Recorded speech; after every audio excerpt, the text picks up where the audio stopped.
कहानी शुरू होती है एक जंगल को दिखाते हुए। एक आदमी पागलों की तरह इस जंगल से निकलने की कोशिश में था। जंगल इतना घना था कि यहाँ से बाहर जाने का कोई रास्ता नजर नहीं आ रहा था।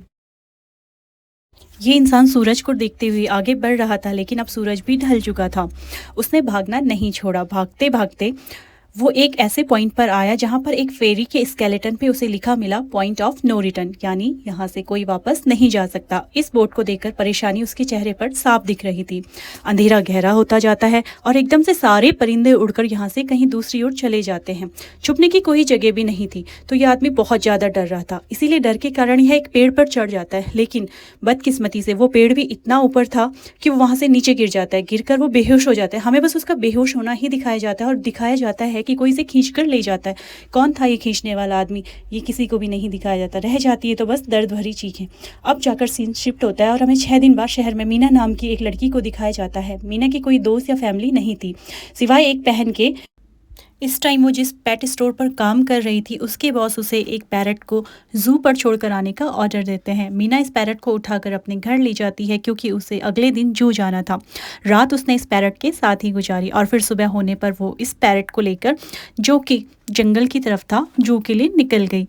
चलते चलते एकदम से शायद उसने गलत टर्न ले लिया और वो वहाँ पहुँच गई जंगल के बीचों बीच। वही जंगल था जहाँ हम पहले एक आदमी को गायब होते देख चुके थे। पहले तो वो अपनी गाड़ी के जरिए ही इस जंगल के अंदर जाती रही, लेकिन जब उसे यहाँ से बाहर निकलने का रास्ता समझ ही नहीं आया तो उसने इस गाड़ी से उतरना पड़ा। उसे लगा शायद यहाँ करीब कोई होगा जिससे वो मदद मांग ले। वो अपने पैरट को लेकर आगे बढ़ने लगी। अंधेरा भी गहरा होता जा रहा था। एकदम से पहले की तरह ही सभी परिंदे इन दरख्तों से उड़ जाते हैं। मीना को अब डर लगने लगा था क्योंकि ज़मीन भी ज़ोर ज़ोर से हिल रही थी। उसने अपने करीब किसी के होने का भी एहसास होता है। दूर एक बूढ़ी औरत भाग रही थी। मीना भागते हुए उस औरत का पीछा करती है और उससे मदद मांगती है, लेकिन वो औरत रुकती नहीं, भागती रहती है। मीना जब उसका पीछा करते करते थक गई तो वो वहाँ रुक गई और उसने रुकने पर बूढ़ी औरत ने उसे आवाज़ दी और आवाज़ जोर से देकर कहा कि अगर जिंदा रहना चाहती हो तो तेज़ी से भागकर हमारी तरफ आओ। यह सुनते ही मीना दोबारा उस बूढ़ी औरत की तरफ भागी और वो बूढ़ी औरत उसका हाथ पकड़कर उसे एक घर में ले आई। घर आते ही मीना ने देखा कि इस घर को लॉक किया जा रहा है और ये कोई घर नहीं बल्कि एक काफ़ी अजीब कमरा था जिसमें एक बहुत बड़ा सा मिरर लगा हुआ था। इस बूढ़ी औरत के साथ यहाँ 2 लोग और भी थे। मीना घबराकर इन लोगों से पूछती है कि ये कौन सी जगह है। ये लोग कोई जवाब नहीं देते और उस मिरर के सामने खड़े होने को कहते हैं क्योंकि उन्हें कोई देखने आने वाला था। मीना पूछती है आखिर कौन देखने आ रहा है, तो बूढ़ी औरत मैडलाइन जवाब देती है कि हमें वॉचर्स देखने आ रहे हैं। एकदम से यहाँ अजीबोगरीब आवाज़ें भी गूंजने लगती हैं। इस बूढ़ी औरत ने बताया कि वॉचर्स तुम्हारे आने से बहुत खुश हैं और वो यहाँ तालियां जा रहे हैं तुम्हारे लिए। मीना बुरी तरह कंफ्यूज थी। मैडेलाइन जिन्हें वॉचर्स कह रही थी, उन्हें ना तो अभी तक मूवी में दिखाया गया था और ना ही मीना या किसी और ने उन्हें देखा था।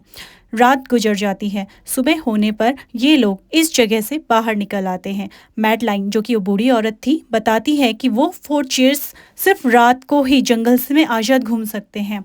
मीना को इस जंगल में नहीं रहना था। वो यहाँ से निकलने के लिए आगे बढ़ जाती है, पर मैडलाइन कहती है ये तुम्हारा अच्छा फैसला नहीं है। इस जंगल से बाहर निकलने का कोई रास्ता नहीं है। रात होने से पहले पहले हमें इस घर में वापस आना पड़ता है। अगर तुम लेट हो गई तो तुम अपनी जान से हाथ धो बैठोगी। मीना किसी की बात नहीं सुनती और अपने पैरट को लेकर आगे बढ़ती रहती है। आगे बढ़ने पर उसे भी वही साइन दिखाई देता है, पॉइंट ऑफ नो रिटर्न। इन्हीं साइन को देखकर वो घबरा जाती हैं, लेकिन पहले वाली लड़की की तरह ही वो सूरज को देखकर, सूरज यानी कि जो लड़का पहले भाग रहा था, उसी डायरेक्शन में आगे बढ़ती रहती है। जंगल से निकलने में कामयाब नहीं हो सकी। एकदम से उसे ज़मीन के नीचे हलचल महसूस हुई। वो डर गई और वापस उसी घर की तरफ भागी। वो हार चुकी थी। यहाँ मैडेलाइन आई और उसे हौसला दिया और कहा कि सिर्फ तुम ही नहीं जिसे यहाँ से निकलने की कोशिश की और हार गई, हम भी तुम्हारी तरह ही हार कर यहीं पर रुके हैं। यहाँ से बाहर निकलने का कोई रास्ता नहीं है। जंगल आत्माओं को अपनी तरफ लेकर आता है और फिर अजीब अजीब चीज़ें इंसानों को दिखाता है कि तुम्हें पागल भी कर सकता है। इसीलिए अगर जिंदा रहना चाहती हो तो हमारे साथ ही रहो। यह जंगल एक शिकारी है और हम सब उसका शिकार। मैडलाइन उसे पॉइंट ऑफ नो रिटर्न वाले काफ़ी सारे साइन बोर्ड दिखाती है जो कि जंगल में गोल दायरे में लगाए गए थे। मैडलाइन बताती है कि ये हमारे घर से आधे दिन के फासले पर लगे हैं। अगर इससे आगे गए तो वापस लौटना काफ़ी मुश्किल हो जाएगा, इसलिए कभी भी अगर तुम्हें ये नज़र आए तो तुम इन्हें इग्नोर मत करना। मीरा पूछती है कि ये सब किसने बनाया, तो वो जवाब देती है यह एक प्रोफेसर ने बनाया था। रात हो जाती है। लोग वापस उसी घर के अंदर आ जाते हैं। हर रात वॉचर्स उन्हें देखने के लिए आते थे। कीरा नाम की लड़की उनके सामने डांस करती है और कहती है यह सब उन्हें पसंद है। ऐसा नहीं था कि चारों को हर रात वॉचर्स के सामने खड़ा ही रहना पड़ता था। ये लोग जो चाहे वो कर सकते थे, लेकिन उनकी तरफ कभी अपनी कमर नहीं कर सकते थे। रात में तो इन्हें सिर्फ वॉचर्स का मसला था, लेकिन दिन में भी इन्हें बहुत मुश्किलों का सामना करना पड़ता था। ये जंगल से हर रोज कुछ न कुछ हंट करके लेकर आते थे, जिससे इनका गुजारा होता था। अगले दिन कीरा और मीना दोनों जल्ले में खाना इकट्ठा करने के लिए जाती हैं। मीना कीरा से सवाल करती है आखिर ये वॉचर्स चाहते क्या है। कीरा बताती है मुझे भी कुछ खास नहीं पता, लेकिन मैडलाइन के पास एक थ्योरी है। उसके मुताबिक ये वॉचर्स हमें देखते हैं, हमें ऑब्जर्व करते हैं, लेकिन अगर हम इन वॉचर्स को देखेंगे तो हम पागल हो जाएंगे। खैर वो उसे अब एक गड़ा दिखाती है और कहती है कि ऐसे बहुत से गड़े जंगल में मौजूद हैं। दिन के वक्त ये सारे के सारे वॉचर्स इन गड़ों में रहते हैं और रात में वो यहाँ से बाहर निकल आते हैं। मीरा कीरा को बताती है कि उन्हें यहाँ फंसे हुए पूरे 6 महीने हो गए हैं। कीरा का हस्बैंड जंगल में रास्ता ढूंढने के लिए निकला है। उसे उम्मीद है कि वो जरूर रास्ता ढूंढकर वापस आएगा। यहाँ पर हमें मालूम चलता है कि असल में कीरा का हस्बैंड वही आदमी था जिसे हमने मूवी के स्टार्ट में देखा था, जिसको यहाँ से कोई लेकर चला गया था। अपने घर के करीब वापस आने पर मैडलाइन मीना को 3 रूल समझाती है यहाँ पर जिंदा रहने की। सबसे पहला कि वो रात के वक्त अपने घर का दरवाजा नहीं खोलेगी। दूसरा कि रात में वो आईने की तरफ अपनी कमर करके नहीं सोएगी। और तीसरा यह कि दिन के वक्त वो उन गड़ों के पास नहीं जाएगी और जितना हो सके रोशनी में रहेगी।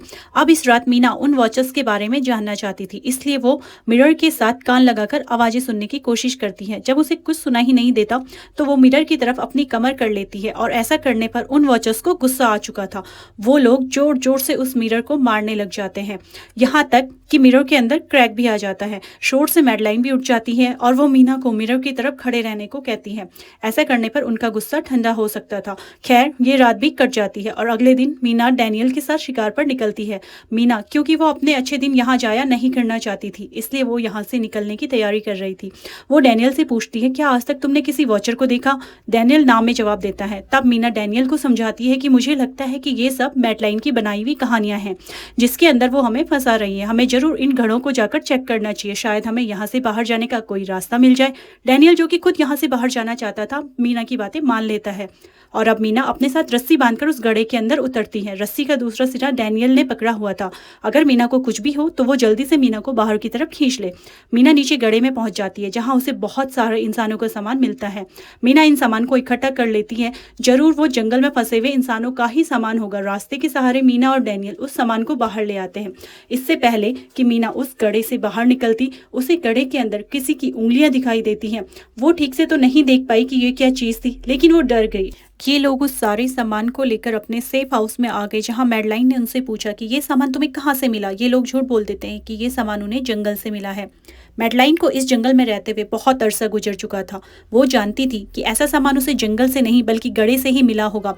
वो मीना से पूछती रह जाती है बताओ तुमने गड्ढे के अंदर क्या देखा, लेकिन मीना उसे कुछ नहीं बताती। अब इन लोगों को गड्ढे से एक कैमरा भी मिला था।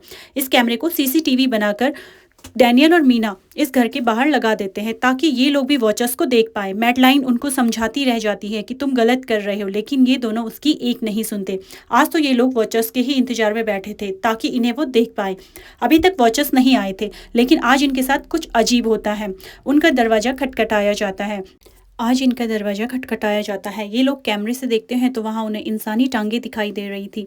बाहर जो कोई भी था वो कीरा के हस्बैंड की आवाज़ में बात कर रहा था। कीरा को लगा कि जरूर उसका हस्बैंड यहाँ से बाहर निकलने का रास्ता ढूंढ आया है। वो जल्दी से उठकर दरवाज़ा खोलने के लिए जाती है, लेकिन मैडलाइन उसे रोक देती है और कहती है तुम ये दरवाज़ा नहीं खोल सकती, मैं जानती हूँ तुम्हारे हस्बैंड नहीं हैं। कीरा को मैडलाइन की बातों पे यकीन नहीं था, इसलिए मैडलाइन कहती है तुम इसका इम्तिहान ले लो। तुम उससे कोई भी ऐसी बात पूछो जिसके बारे में सिर्फ तुम्हें या तुम्हारे हस्बैंड को पता हो। कीरा बाहर खड़े हुए इंसान से एक किताब के बारे में पूछती है जिसके बारे में उसे पता होना चाहिए था, लेकिन जब बाहर खड़ा हुआ इंसान कोई जवाब नहीं देता तो ये समझ जाते हैं कि ये वॉचर्स ही हैं। जब ये दरवाज़ा नहीं खोलते तो वॉचर इनके बाहर लगाए हुए कैमरे को तोड़ देते हैं। सभी वॉचर अब गुस्से में आ चुके थे। वो इनके घर को भी तोड़ने पे लग गए थे और बाहर लगा हुआ शीशा भी तोड़ने वाले थे, लेकिन ये सब लोग सामने शीशे के खड़े हो जाते हैं। उनके ऐसे करने पर वॉचर्स ने शीशा तोड़ना बंद कर दिया और वो इनको मारने नहीं आए। रात में इनके साथ काफ़ी सारी गलत चीज़ें हो गई थी, इसलिए डैनियल और मीना ने डिसाइड किया कि वो मैडलाइन को सच बता देंगे। वो गड्ढे में गए थे और इस बात से वो बहुत ज़्यादा गुस्सा हो जाती है। उन्होंने एक रूल तोड़ दिया था। मैडलाइन उस गड्ढे से लाया हुआ सारा सामान उठाकर वापस उसी गड्ढे में फेंक देती है और अब ना चाहते हुए भी मीना भी यहीं रहने वाली थी। वक्त गुजरता गया और मौसम भी बदल गया, सर्दियां आ गई थी, लेकिन अभी तक ये लोग यहीं फंसे थे। मीना हर रोज यहाँ से बाहर निकलने वाले रास्ते की तलाश में जाती थी, लेकिन उसे कोई रास्ता नहीं मिलता था। उसने एक नक्शा भी बनाया था, उसे यकीन था कि कभी तो वो नक्शा पूरा कर ही लेगी। सर्दियों की वजह से इन्हें खाना भी ठीक से नहीं मिल रहा था और खाना ना मिलने की वजह से इनकी दिमागी हालत खराब होती जा रही थी। और इसी सब में मैडलिन और डैनियल का झगड़ा हो जाता है। इस झगड़े के बाद वो मीना और मैडलिन को बाहर छोड़कर अंदर से घर को लॉक कर देता है। अंधेरा भी होने वाला था। मैडलिन और मीना बहुत दरवाजा खटखटाते हैं। डैनियल को भी रिक्वेस्ट करते हैं कि प्लीज़ दरवाज़ा खोल दो, लेकिन वो दरवाज़ा नहीं खोलता। फिर अंधेरा भी होने लगा था। मजबूरन इन्हें अपनी जान बचाने के लिए एक घने दरख्त के अंदर छुपना पड़ा, नीचे खड़ा होना पड़ा। अब इन्हें वॉचर्स के आने की आहट भी सुनाई दे रही थी। इस टाइम मीना और मैडलिन के साथ साथ हम ऑडियंस को भी इन वॉचर्स की एक झलक दिखाई जाती है। ये लोग लंबे लंबे, पतले और खतरनाक थे। अपने गढ़ों से निकलकर यह सब इंसानों को देखने के लिए इस सेफ रूम तक पहुंचते हैं। और जब ये लोग देखते हैं कि मीना और मैडलिन वहाँ नहीं है, तो ये इन लोगों को खाने के लिए जंगल में उन्हें ढूंढने लग जाते हैं। इन क्रिएचर्स के दूर जाते ही मीना और मैडलिन को मौका मिल जाता है दोबारा अपने सेफ हाउस तक आने का। इस मर्तबा वो जोर जोर से दरवाजा खटखटाते हैं और आखिर डैनियल उनके लिए दरवाजा खोल ही देता है। ये लोग घबराए हुए थे क्योंकि इन लोगों ने अब वो क्रिएचर देख लिए थे। मैडलिन इन सबको आकर कहती है कि मैंने तुमसे झूठ बोला था कि मैं यहाँ फंस गई। असल में मैं इन्हीं क्रिएचर्स की तलाश में यहाँ आई थी, क्योंकि मैंने किताबों में पढ़ रखा था कि ये सारे क्रिएचर्स परियां हैं। लेकिन यहाँ आकर मैंने जब इन्हें देखा तो मुझे पता चला ये तो मॉन्स्टर हैं और राक्षस हैं और साथ ही काफ़ी अक्लमंद भी। ये लोग भेस बदल सकते थे। मैंने जिसको देखा था उसने बिल्कुल मेरे जैसा ही अपना रूप बना लिया था, बस उसके बाल थोड़े बिखरे हुए थे और आंखें नीचे धंसी हुई थी। मैंने इनकी इन हरकतों से अंदाज़ा लगाया कि वो हम जैसा बनने के लिए हर रोज़ कुछ सीखते हैं, इसीलिए ये हर रोज़ आकर हमें ऑब्जर्व करते हैं और जो जो काम हम करते हैं वैसे ही काम ये लोग करने लग जाते हैं। इनकी इन्हीं बातों के दौरान दोबारा दरवाजे पे खटखटाहट होती है। ये क्रिएचर्स अब इन्हीं की तरह बोल रहे थे। वो अंदर आना चाहते थे। अगर ये दरवाजा ना भी खोलते तो भी क्या ही हो जाता। उनके क्रिएचर्स में इतनी ताकत थी कि वो इस लोहे के दरवाजे को तोड़कर अंदर आ जाएं। अचानक नीर की नज़र फर्श पर पड़ती है। यहाँ फर्श थोड़ा ऊपर नीचे था। वो जैसे ही कारपेट उठाकर देखते हैं तो नीचे एक बंकर था। ये लोग बिना वक्त जाया करे उस बंकर का दरवाजा खोलकर उसके अंदर चले जाते हैं और फिर बंकर को बंद कर लेते हैं। ये लोग इस चीज़ से हैरान थे कि ये बंकर इतने अरसे से यहाँ था और इन लोगों को पता भी नहीं चला। इस बंकर के नीचे बहुत सी फैसिलिटी थी, हजारों दिन का खाना, बहुत सारे टीवी, टेक्नोलॉजी और बहुत सारी ज़रूरत का सामान रखा था। मीना जानना चाहती थी कि आखिर यह जगह किसने बनाई, इसीलिए वो इस कंप्यूटर को ऑन कर लेती है। इस कंप्यूटर में इंटरनेट तो नहीं था, लेकिन बहुत सा डाटा सेव था, जिसे खोलने पर इन्हें पता चलता है कि ये सारी जगह डॉक्टर मार्टिन ने बनाई थी। असल में प्रोफेसर्स को इन वॉचर्स के बारे में पता था। वो इन वॉचर्स पर रिसर्च करना चाहते थे, इसीलिए उन्होंने ये बंकर बनाया था। वो इस बंकर में रहते, पैसों का लालच देकर दूसरे इंसानों को यहाँ लेकर आते और रात के वक्त उन्हें ऊपर के रूम में छोड़कर खुद इस बंकर में आकर छुप जाते थे और वो मॉन्स्टर फिर उन इंसानों को खा जाया करते थे। अपनी सारी रिसर्च के दौरान डॉक्टर मार्टिन बताते हैं कि ये क्रिएचर्स कोई मॉन्स्टर नहीं बल्कि असल में फेरीज थी, जो पहले इंसानों के साथ रहती थी, लेकिन फिर इंसानों ने इन्हें धोखा दिया। इन्हें यहाँ जंगलों में फंसाकर वो यहाँ से निकल गए और काफी साल जमीन के नीचे रहने की वजह से इनका जादू, इनके पर और सब कुछ चला गया। डॉक्टर मार्टिन बताते हैं कि सारी रिसर्च के दौरान उन्हें ये सबसे अलग फेरी मिली जो रोशनी में भी रह सकती थी, उन गढ़ों से बाहर आ सकती थी। वो अच्छी थी, उसने डॉक्टर मार्टिन को मारा नहीं। डॉक्टर मार्टिन उसे यहाँ ले आए और फेरी मार्टिन के साथ रहकर सब कुछ सीख गई। लेकिन थोड़े अरसे बाद इन दोनों के अंदर कोई लड़ाई हो गई। इस कंप्यूटर में बहुत सी वीडियोस थी और हर वीडियो में डॉक्टर मार्टिन ने कुछ न कुछ बताया हुआ था। मीना बस ये जानना चाहती थी कि आखिर में क्या हुआ, इसलिए वो सबसे आखिर वाला वीडियो प्ले करती है, जिसमें वो देखती है कि प्रोफेसर खुद को और उस फेरी को मारने वाले हैं।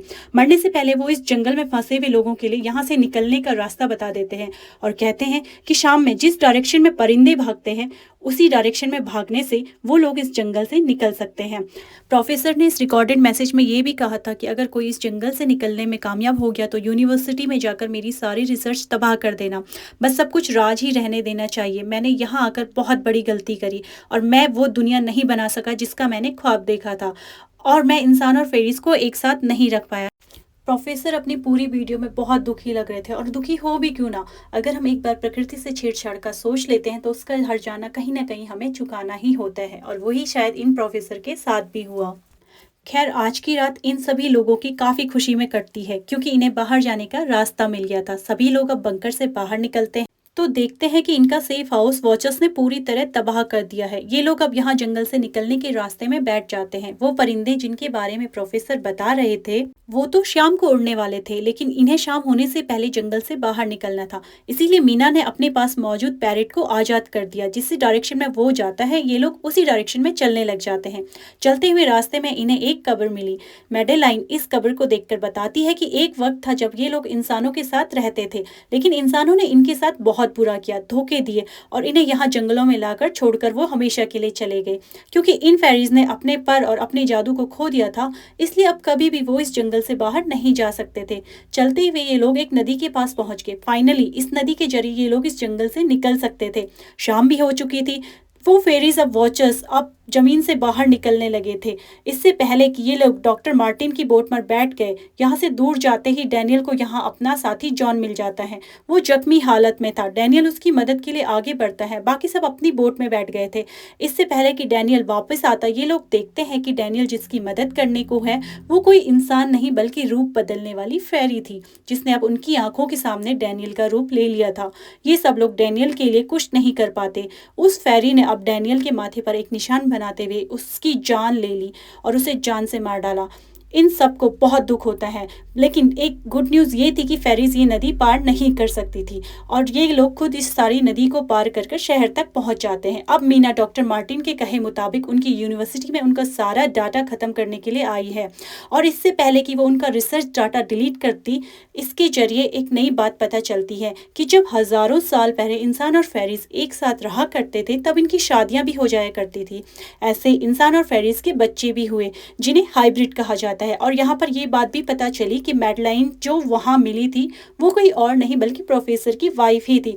उसे ये बात सोचकर बड़ा बुरा लगता है कि मैडलाइन ने ये सब उसे क्यों नहीं बताया।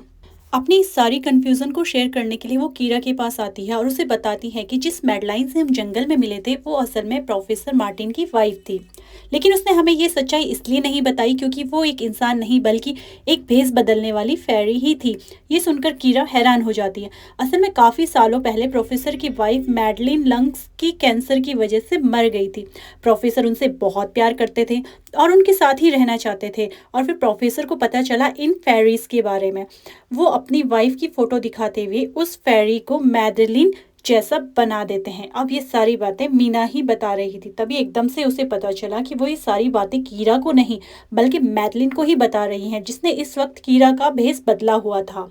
जैसे ही असली कीरा यहाँ आती है मैडलिन उसे बेहोश कर देती है, जिसके बाद वो फौरन मीना पे हमला करने के लिए आगे बढ़ती है ताकि उसका राज राज ही रहे। इससे पहले कि वो मीना को मारती थी वो उसे कहती मैं इकलौती थी जो जंगल में सबसे अलग थी। वहाँ सारी फेरीज मेरा मजाक उड़ाती थी। मैं दिन के वक्त भी बाहर निकल सकती थी। इसी गुस्से में उसने मुझे वहाँ से बाहर निकाल दिया। तब मीना उससे कहती है तुम अलग नहीं थी, तुम बहुत ज़्यादा खास थी। असल में तुम हाइब्रिड हो, आधी इंसान और आधी फेरी।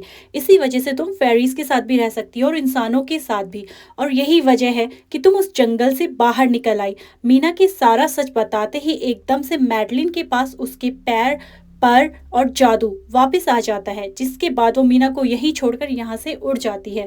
अब कहानी कुछ हफ्तों के बाद दिखाई जाती है जहाँ मीना अब अपनी बहन के पास गई है। जंगल और फेरी वाले सारे वाकये के बाद वो काफ़ी डर गई थी और अब वो अपनी बहन के साथ ही रहना चाहती थी।